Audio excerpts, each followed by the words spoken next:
तो देखिए आज हम स्टार्ट करने वाले हैं फिजिक्स का बेसिक यानी कि भौतिक विज्ञान का बेसिक पढ़ेंगे, जिससे कि अब जो क्लासेस स्टार्ट होने वाली हैं 9th की, 10th की, 11th की और 12th की, तो उसमें बहुत काम आएगा फिजिक्स का बेसिक। ठीक है, यानी कि भौतिक विज्ञान। तो देखिए भौतिक विज्ञान के अंदर क्या आती है, भौतिक राशियाँ आती हैं। भौतिक विज्ञान के अंदर क्या आती हैं, भौतिक राशियाँ आती हैं, जिन्हें इंग्लिश में कहते हैं फिजिकल क्वान्टिटीज।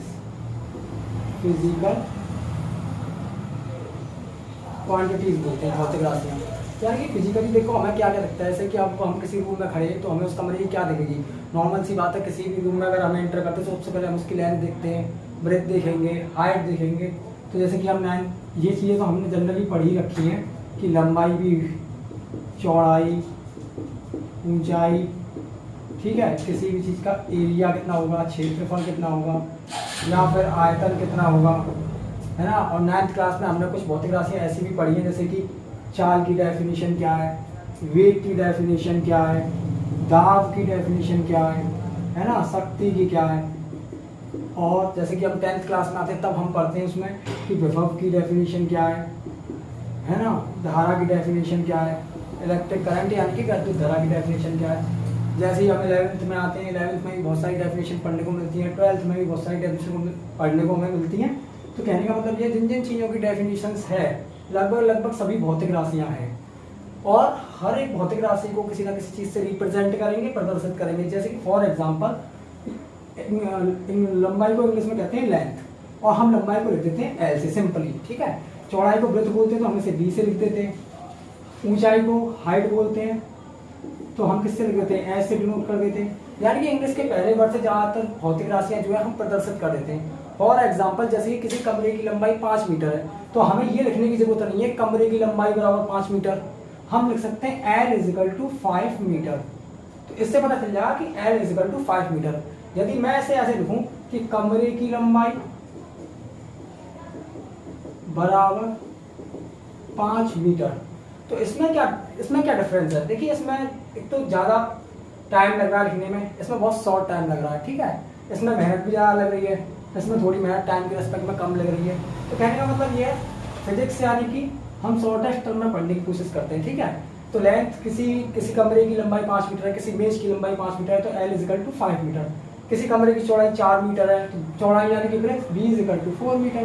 किसी कमरे की ऊंचाई 10 मीटर है तो H यानी कि हाइट = 10 मीटर। तो इस तरीके से हम लिख सकते हैं।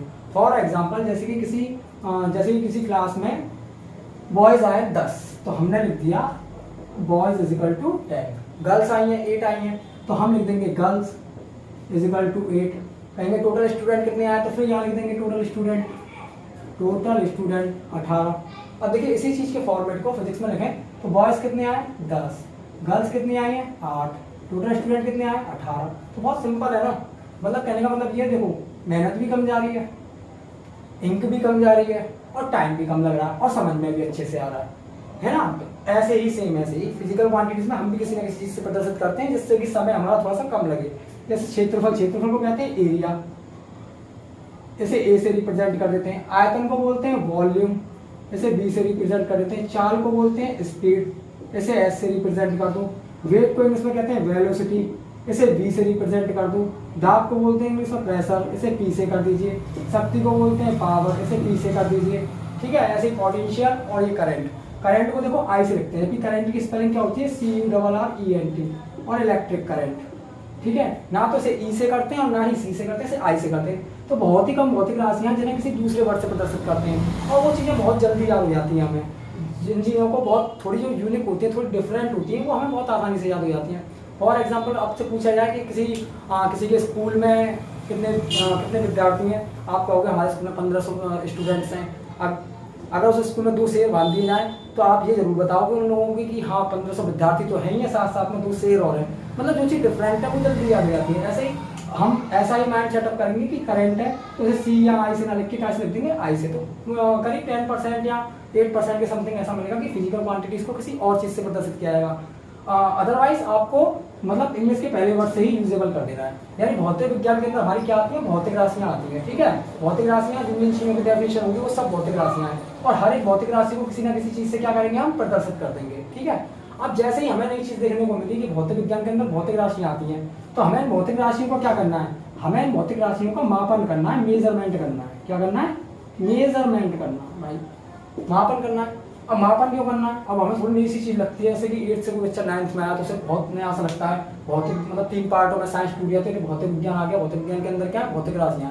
तो फॉर एग्जाम्पल ऐसे जब कोई नई चीज आती है तो हम उसका मेजरमेंट चालू कर देते हैं, उसे नापना चालू कर देते हैं, यानी कि उसका मापन चालू कर देते हैं। फॉर एग्जाम्पल की क्लास में नया टीचर आया, देखेंगे टीचर कैसा है, मोटा है, पतला है ना, और कैसा पढ़ाता है, या फिर मतलब फिजिक्स मतलब पूरी तरीके से मेजरमेंट कर देंगे उसके। कुछ ना कुछ पूछने लग जाएंगे उससे, कितनी नॉलेज, मतलब हर चीज़ में मेजरमेंट चाहिए। यहाँ तक कि आप पैदा भी होते हैं तो नर्स भी ले जाती है पापा की गोदी में उठा के, तो वो भी बोलती है कि लो आपका बेटा 5 किलो का हुआ है। मतलब नर्स छोटे से बच्चे का भी मेजरमेंट कर देती है, मतलब माप देती है। मतलब कोई भी नई चीज़ आती है तो हमें उसका मापन करना ही पड़ता है। तो भौतिक विज्ञान के अंदर किसी भी भौतिक राशि को मापने के लिए, ठीक है, 2 चीज़ों की रिक्वायरमेंट है बस। यदि हमें भौतिक राशियों का मापन करना है, ठीक है, ये 11th का भी पहला चैप्टर है, सेकंड चैप्टर बोल सकते हैं, और 9th क्लास में भी काम आ जाता है, ठीक है, ये बेसिक है फिजिक्स का। तो भौतिक विज्ञान के अंदर भौतिक राशियों को मापने के लिए 2 चीज की रिक्वायरमेंट पड़ती है। अब ऐसी कौन सी 2 चीजें? तो देखिए, एक तो है आपका आंकिक मान और दूसरा है आपका मात्रक। आंकिक मान को इंग्लिश में कहते हैं न्यूमेरिकल वैल्यू, और मात्रक को बोलते हैं यूनिट। यानी मात्रक को आप सिंपली यू से लिख लीजिए और आंकिक मान को लिख दीजिए आप एन से। तो मैं आप लोगों से ये कह रहा हूं कि भौतिक विज्ञान के अंदर कोई भौतिक राशि है, भौतिक विज्ञान के अंदर किसी भी भौतिक राशि को मापने के लिए 2 चीजों की रिक्वायरमेंट पड़ती है। एक तो होता है आपका आंकिक मान और दूसरा होता है आपका मात्रक। फॉर एग्जाम्पल 2 की ही जरूरत क्यों पड़ती है, 3 की जरूरत क्यों नहीं पड़ती, या फिर 1 से काम हो जाता? कैसे? अब आप एक काम करिए, भौतिक राशियों से कोई भी चीज ले लीजिए। जैसे फॉर एग्जाम्पल मैंने लंबाई ले ली, ठीक है, और लंबाई किसी भी चीज की ले सकते हो आप। फॉर एग्जाम्पल मैंने ले ली, एग्जाम्पल ले लेते हैं कमरे की लंबाई, कमरे की लंबाई। अब कमरे की लंबाई में कितनी लिखूं? 4 लिखूं या फिर 6 लिखूं? कुछ भी लिख सकते हैं, ठीक है। अब 4 से ये पता नहीं चलेगा कि 4 सेंटीमीटर है ना, या फिर 4 मीटर है, बहुत बड़ी हो जाएगी, या 4 फुट है, या 4 किलोमीटर, हमें क्या पता क्या है। तो 4 क्या है? आंकिक मान है, तो उससे ये पता नहीं चलती कितना है। तो हम क्या करेंगे? 4 के साथ में मीटर लगा देंगे। क्या लगा देंगे? मीटर। तो इससे पता चल जाएगा कि 4 क्या है हम लोगों का आंकिक मान है, और मीटर क्या है हमारा मात्रक है। यानी भौतिक राशि को नापने के लिए 2 चीजों की आवश्यकता पड़ती है। एक तो होता है आंकिक मान, आंकिक यानी कि अंक, और अंक 1 से लेके कुछ भी हो सकता है, कुछ भी XYZ, 4, 5, 10, 20, 50, 100, 150, 1000, कुछ भी आंकिक मान। और ये मीटर क्या है? ये मात्रक है। मात्रक किसका है? ये इस लंबाई का मात्रक है। यानी कि भौतिक राशि का मात्रक है मीटर, और भौतिक राशि क्या है? लंबाई है आपकी। यानी कि भौतिक विज्ञान के अंदर किसी भी भौतिक राशि को मापने के लिए 2 चीजों की रिक्वायरमेंट पड़ती है, एक आंकिक मान और एक मात्रक। फॉर एग्जाम्पल कमरे की लंबाई ले ली 5 मीटर है, 5 क्या हो गया आपका? आंकिक मान हो गया, और मीटर क्या हो गया? मात्रक हो गया। अब देखिए, आंकिक मान तो किसी भी भौतिक राशि का कुछ भी हो सकता है। अब बात क्या की आती है बेटा? मात्रक की आती है। बात क्या की आती है? मात्रक की आती है। मात्रक के बारे में हम थोड़ा सा पढ़ेंगे, देखते हैं। तो देखिए, अभी बताया था जैसे कि भौतिक विज्ञान के अंदर क्या आती है? भौतिक राशियां आती हैं, और किसी भी भौतिक राशि को मापने के लिए 2 चीजों की रिक्वायरमेंट होती है, एक आंकिक मान और दूसरा मात्रक। फॉर एग्जाम्पल जैसे कि लंबाई एक भौतिक राशि है, और हमने किसी भी चीज की लंबाई ले ली, जैसे कमरे की ले ली या टेबल की ले ली, किसी भी चीज की, तो कमरे की लंबाई बराबर 5 मीटर। तो 5 क्या आंकिक मान है, और मीटर क्या है? हमारा मात्रक है। अब आंकिक मान तो किसी भी भौतिक राशि का कुछ भी हो सकता है, 5, 10, 20, 50, 1000, 2000, 5000, कुछ भी। अब मीटर क्या है? मात्रक है। तो हर एक भौतिक राशि का मात्रक क्या होता है? अलग अलग होता है। जैसे लंबाई का मीटर होता है, द्रव्यमान का किलोग्राम होता है, समय का सेकंड होता है। तो हर एक चीज का मात्रक अलग अलग होता है, ठीक है, हर एक भौतिक राशि का। तो देखिए, जो मात्रक होते हैं, अब हम मात्रक के बारे में बात करते हैं, क्योंकि आंकिक मान तो कुछ भी हो सकता है, ठीक है, स्टेप बाय स्टेप चल रहे हैं हम। अब मात्रक देखिए, मात्रक 2 प्रकार के होते हैं बेटा। एक तो होता है मूल मात्रक, और दूसरा होता है आप लोगों का व्युत्पन्न मात्रक। तो देखिए, मूल मात्रक क्या है? इसके नाम में क्या लिख रहा है? मूल। मूल का मतलब क्या होता है? मूल का मतलब होता है कि देखिए, जैसे कि मूल भगवान की बात करें तो मूल भगवान कौन है? भोलेनाथ भगवान। क्यों? क्योंकि उनके पिताजी हैं नहीं, वो किसी से उत्पन्न हुए ही नहीं है कि नहीं? तो जो किसी से उत्पन्न ना हुआ हो, जिसका ना आदि है ना अनंत है, जैसे कि जो चीज पहले भी थी, आज भी है, और हमेशा रहने वाली है, तो वो चीज क्या कहलाती है? मूल कहलाती है। यानी कि यदि मूल मात्रक की बात करें तो ये मात्रक किसी से बने हुए नहीं है, ये मात्रक किसी से बने हुए नहीं है, यानी कि ये स्वतंत्र है। जैसे कि भोलेनाथ हमारे स्वतंत्र हैं, जब चाहे सृष्टि बना सकते हैं, जब चाहे मिटा सकते हैं, ऐसे ही मूल मात्रक हैं। यानी कि वे मात्रक जो किसी दूसरे मात्रक की सहायता से उत्पन्न नहीं होते हैं, उन्हें हम क्या कहते हैं? मूल मात्रक। मूल का मतलब समझ में आ रहा है ना? मूल का मतलब होता है उत्पन्न नहीं होना, ठीक है। जो किसी के द्वारा उत्पन्न नहीं होता वो चीज मूल कहलाती है। तो देखिए मूल मात्रक वे मात्रक जो किसी दूसरे मात्रक की सहायता से उत्पन्न नहीं होते हैं, उन्हें हम क्या कहते हैं? मूल मात्रक कहते हैं। तो हम यहाँ पे हेडिंग डाल लेंगे मूल मात्रक, और मूल मात्रक की डेफिनेशन बड़ी सिंपल लिख लेंगे। क्या लिख लेंगे? कि वे मात्रक जो किसी दूसरे मात्रक की सहायता से उत्पन्न नहीं होते हैं, उन्हें हम क्या कहते हैं? मूल मात्रक कहते हैं।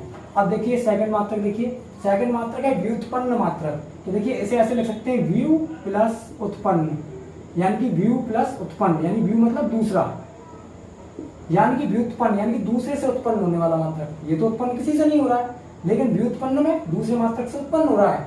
तो वे मात्रक जो दूसरे मात्रक से उत्पन्न होते हैं, वे मात्रक जो दूसरे मात्रक से उत्पन्न होते हैं, उन्हें व्युत्पन्न मात्रक कहते हैं। तो इसे भी हम हेडिंग बना लेंगे, व्युत्पन्न मात्रक हेडिंग डालेंगे और इसकी डेफिनेशन लिख देंगे कि भाई वे मात्रक जो किसी दूसरे मात्रक से उत्पन्न होते हैं, उन्हें व्युत्पन्न मात्रक कहते हैं। और मूल मात्रक में क्या लिख देंगे? वे मात्रक जो किसी दूसरे मात्रक की सहायता से नहीं बनते हैं, उन्हें मूल मात्रक कहते हैं। फॉर एग्जाम्पल, अब मूल मात्रक में कह रहा हूँ 6 होते हैं।